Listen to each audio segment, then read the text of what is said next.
Hello. First off, let me apologize for the production on this. I am in Guangzhou, China right now. I did not expect to be doing a Travis Talks while I was here, and so I just don't have the normal setup that I have.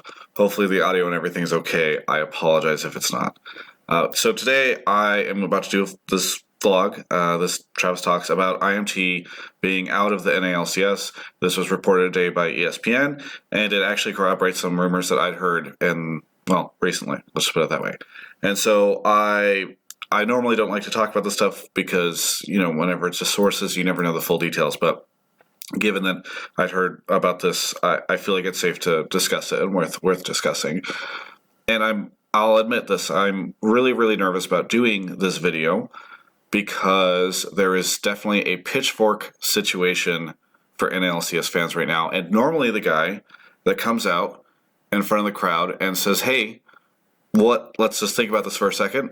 Let's just calmly examine what's going on. That person gets skewered by a pitchfork, or in my place, gets called a riot shill, gets all of his content downvoted on Reddit, and basically, it's like kind of scary sometimes to discuss things rather than just hop on the bandwagon of like people saying they hate something. But I'm going to try to do that here, and I'm asking for your help. Please, if you have an issue with something that I'm saying or you disagree with it, please just discuss the concept of why you disagree with it, or the argument or the flaws that you see in it, rather than just strawman arguing your way against me, because I'd rather discuss something rather than hop on a hate train. So that's my hope. That's my request. And going a little bit further, I will also say the following. I am sad that IMT is leaving the NALCS. I consider Noah a friend, and I think that IMT has always been a great organization to work with on the media front. They've given me exclusive interviews.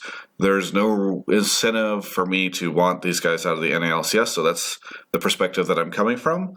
But I want to, and I'm not going to spend any time beyond that discussing whether or not they should or should not be in the LCS. I just want to try to have a discussion about why this might have happened. Because, of course, as soon as this news comes out, everybody is asking why. And I've been spending a little bit of time thinking about it ever since I started to hear the rumors about why, right? Because it doesn't make sense. If you look at some of the things that I've said elsewhere, I kind of predicted that IMT would make it in. So the question is why? And what everyone is latching onto is one line in the ESPN report, which is from a single source close to Riot, that says it has something to do with Immortals trying to make a push for a live experience, an investment for a live experience for Overwatch fans in Los Angeles. And the interpretation that people are making out of this is that Riot does not want to compete with another esports situation in Los Angeles. And that they are nervous about this, and that this is why they're doing it. I do not think that that is the case. I suspect that that is not what's going on here. I do not take any issue with the ESPN report, and I certainly don't want anybody to think that I'm somehow attacking its validity. All I am doing is stating the same thing that ESPN's editors went to great lengths to write, which is that, or to make sure everyone understood, was that that particular reason, which is the only idea that we have so far, is from a single source, and that they are close to Riot, not even in Riot, right? For people to understand how this works, oftentimes there's this game of telephone that occurs with news and information where the people that make the decisions hint at or say something or whatever gets to somebody else, which eventually gets into Reddit and the news and all that stuff, right? So I'm just saying that I do not think that we should take that statement as the sole reason why this is happening, and that we should consider why this may be happening, because it's important to just actually broaden our thought processes here. So that's what this is going to be. Now, let's start with the Overwatch situation. Immortals is going to have a Overwatch team, and they're going to have this in Los Angeles. The only reason I can think why Riot would be upset with them trying to create a live experience in LA is if Riot really, really cared about growing the live NA LCS audience in Los Angeles. I can tell you that from my understanding of the way that Riot views the audience, this is very, very ridiculous. It's not like Riot is trying to create a 1,000-person, 2,000-person, 3,000-person arena that they will sell out every time to make a lot of money, and thus would worry about a alternative esports event happening frequently in Los Angeles that would drain their audience. Riot does not really make very much money, if any, on the audience. Or I say if any because like they have a bunch of security people and folks that they have to pay just to maintain this audience, and the tickets are really, really cheap and often do not even sell the full thing out. So there's no business justification for them being worried about a local competitor. That's not where the money is made. It's not from a live audience. I do not think that they are concerned about somebody else like sniping their audience. It's just not the way they view it from every understanding I've ever had of this, right? So if they aren't concerned with you having an Overwatch live viewing experience in Los Angeles, then, because you view that as a competitor, then why would you be concerned about this? And then some people might say, well, it's because Overwatch. They don't like that they're in Overwatch. Well, Cloud9's in Overwatch, right? And Cloud9 is in Overwatch, and they have taken the London slot, where EU LCS is more vulnerable, actually, I think, or looking more vulnerable, as it seems to be slipping viewership more, and everybody's been talking about EU LCS struggling, et cetera, et cetera. So why would you be okay with Cloud9 having an Overwatch slot? Maybe you say it's because Cloud9 has been in the league for so long that you can't kick them, or they've shown all this success or something, so you just have to let Cloud9 in, but you don't necessarily have to let Immortals in. Well, you just let Optic in, and Optic also has an Overwatch bot. So I just don't buy the idea that Riot is concerned about competitors, right? In fact, if anything, well, I won't go down this path, but like Dota is a stronger competitor to League of Legends than Overwatch, in my opinion, but they are both MOBAs, etc. So I just don't buy that situation, because there's pretty clear, obvious answers to the fact that, like, people are running Overwatch leagues. By the way, Blizzard won't even let their Overwatch League franchises share the same branding as existing, like if you have existing esports orgs. So like Immortals would have to change their name from Immortals for Los Angeles anyway. They'd have this completely separate business unit that has got a different brand and all that stuff. It just doesn't make sense to me, right? So I do not think that it is about the Overwatch situation, other than if you look at the financials. So what is really interesting is about 6 months ago or so, maybe a little bit longer, I did a sit-down interview that a lot of people are now promoting with Jared and Waylon from Riot and Andy and Noah from the team ownership side. First off, I will say it is very hard for me to imagine a situation where Riot agrees to do this video, this panel discussion with these owners, if their plan was to remove one of the owners from the LCS. So I feel like I can speak pretty confidently to the idea that like Riot did not know they were going to be removing Immortals, that long ago.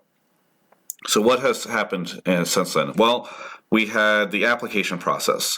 And for those that don't understand what the application process is, there was a couple different phases.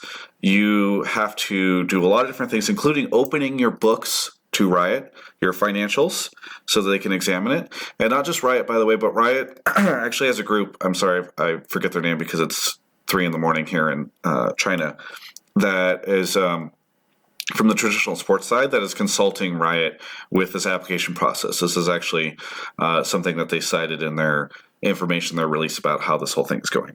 So this application process occurred, and Riot is examining a ton of information about your org. You basically have to bear everything. Like, here's how much money we're making, et cetera, et cetera. At least to everyone's general understanding, that's how it's going. Because one of the things that Riot really cares about here is sustainability and finding partners who can help make money, et cetera, right? So that we have a league that is generating money, because if you recall, LCS forever a while ago, everyone was freaking out about how there wasn't money and players were spent cost a lot, etc. So this application process occurred. Excuse me. And I think that video that I just referenced, the one with Andy and Noah and the owners, is Andy and Noah and the right guys, is interesting because in it, I ask a question that I thought was a joke. But Andy and Noah answered anyway, which was, how confident are each of them in the idea that they're each other's orgs will get in, right? So TSM, how confident are you that IMT will get in? IMT, how confident that TSM will get in? And one of the moments, well, the funny thing is Andy actually answered this question. And Andy said that he thought that Immortals had done a very good job, but that what he wanted to see was more monetization from Immortals, right? And that he wanted to make sure that there was an org here that was going to be able to bring money to the table, the same way that TSM was and other orgs, and that he was worried about this for Immortals. And since then, Immortals is, I think at the time Immortals had 2 sponsorships. Maybe one of them was unnamed yet. They eventually announced Omen, which, full disclosure, is somebody who helped me out with the hardware side of my travel to Worlds here, but I do not think that influenced my video here, but disclosing it anyway. They announced Omen as a sponsor, and I think they have, I want to say it's Bloody USA, but they don't have huge sponsors besides maybe the Omen one. I don't know the details of that. But at the same time, Immortals' costs of running have gone up. And here is the moment where I think we get to my theory. And again, this is just me positing a theory based off of, why could this possibly be happening?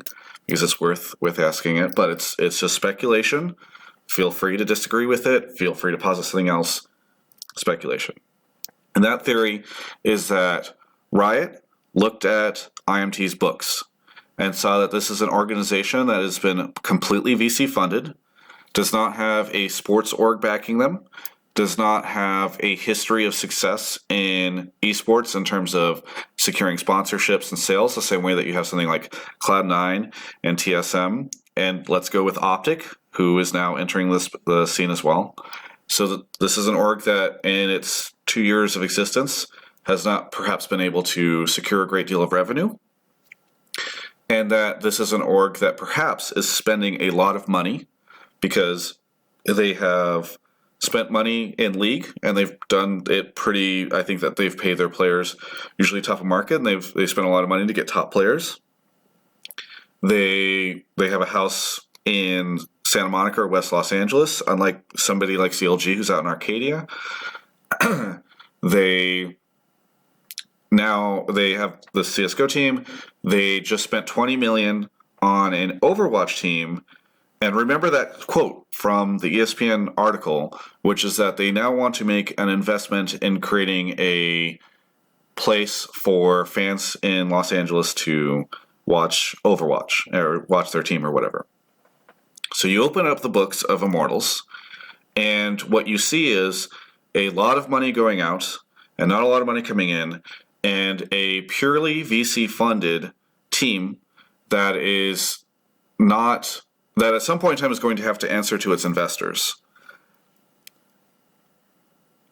What if, again speculatively, you now start to worry about Immortals' ability to bring in the money and revenue and to be like a sustaining business for this league, and that is one of the major reasons you are doing this franchise situation, and that you feel you have a responsibility to the other 9 owners that are coming to the LCS to make sure that this team is also going to be as fiscally secure as the other teams that are coming into the league. Now you have a difficult decision, which is how do you handle this? Because you've now decided, and maybe even your advisor group has decided, that the financials for this team do not look as solid as some of the financials of the other teams, and that they might actually, if you are Riot and you don't believe that the Overwatch situation is going to net them a ton of money, and maybe they're going to spend a lot there. Or, anything else. Maybe there's other things they're spending money on. Who knows? Maybe their salaries, other stuff. I don't know, right? We don't know the financials of this team. Neither do you. Neither of us do. Riot does, and Immortals does, and that's probably it at this point in time. So what Riot has done, by the way, is pissed off a ton of fans, right? Like you're seeing Reddit blow up right now, etc. So whatever you do, you have to make sure that it's worth it, right? Because why would you... to my knowledge, Riot and Immortals had a pretty good relationship, right? So you don't have a grudge against these guys for any reason that I know of. Noah's a great guy. So it's not like he's an owner that's pissing you off all the time. I do not think that it's the Overwatch thing, so I feel like it is probably something that occurred during the application process, probably around the financials. And by the way, the quote in that ESPN article actually makes me even think it's more the financials, right? They're referencing this investment. So I think that if you're right, you only do this if you are really actually concerned about it, or the people that are advising you are concerned about it, and that this is what you to make this decision of, and you are going to get a ton of heat and blowback, and so it's actually worth it. And for them, for Riot, maybe that's worth it. So this is my theory. This is my speculation, and this is in my opinion, a reasonable theory, and one that we should consider as we come up with other ideas for why this might be occurring, before we just take all the pitchforks and burn everything down. But I know pitchforks are on sale right now, and so maybe that's a good idea. The thing here that I will say, and I should have said this at the beginning so that the people that really want to hate on Riot right now could watch this part, because, inevitably people will think that I'm just trying to come up with excuses to defend Riot. Riot did their classic Riot stupid maneuver where they just do not communicate properly about something, right? And this is the biggest reason why we are in this problem right now, because it's one of the reasons we are always in this problem, where a bunch of fans are upset and don't understand why something is happening, and it's because Riot did not communicate. Now, they did say that they will explain which teams are in November, but of course all this shit was going to leak as soon as the teams start figuring it out, right? Because if you are, there are probably NDAs and all this stuff that stop any of the team owners from saying something publicly. But of course, if you got kicked out of the LCS, that is going to get out really quickly. And I'm sure Riot didn't want to have to go through the hassle of talking about the stuff during Worlds. But now, as always, a report has come out. It has leaked. There is one line in it from a single source that is close to Riot that is giving the justification for this, and everyone is latching onto it. And so now everyone is losing their shit. So it just goes back to the same old thing that I always say with Riot, which is just communicate this stuff ahead of time. And I think for a while they were doing a better job of that, but with this thing, they've obviously dropped the ball. I don't know. It'll be interesting to see if they actually come out and say anything beforehand, but I'm sure that, if your whole thought was we don't want to talk about the String Worlds because it's going to shroud it, of course it's going to get out, and now it's shrouding it, and now you don't control the message, you have no explanation. Now this thing about how they're getting kicked out because they align themselves with Overwatch is going to go everywhere forever. It's just so stupid. So this is the problem, right? If I am going to critique anyone here, it is Riot, because once again, you have messed up your communication around something. You now have a bunch of people that are very angry and will continue to be angry and hold a grudge at you for a long time. You will have to explain what is going on here, inevitably, even though I know you don't want to. People will have a grudge against you at that point in time and think that you are just backpedaling or trying to come up with some excuse, because now they've already believed that other thing that was in the report and come up with their own assumptions. You just keep doing this all the time, and it doesn't help anyone. So that's my criticism here. Again, I'm sad to see IMT out. This is just a theory. I'm not saying it's justification for why they are out. I'm not saying it is that Riot should have kicked them out. Please, I'm not trying to defend Riot here. In fact, I'm only critiquing them at the end of the video here and saying that they fucked up. So hopefully everyone can take issue with the arguments that I'm making with the arguments that I am trying to make, rather than, oh, Travis sucks, blah, blah, blah. I don't know. That's my take. It's 3 a.m. Probably shouldn't have done this video right now. Did it anyway. Hope you enjoyed it. And by the way, I'm in China because of Mobalytics. Thanks a lot. You can check them out at mobalytics.gg/Travis. Really helps me out.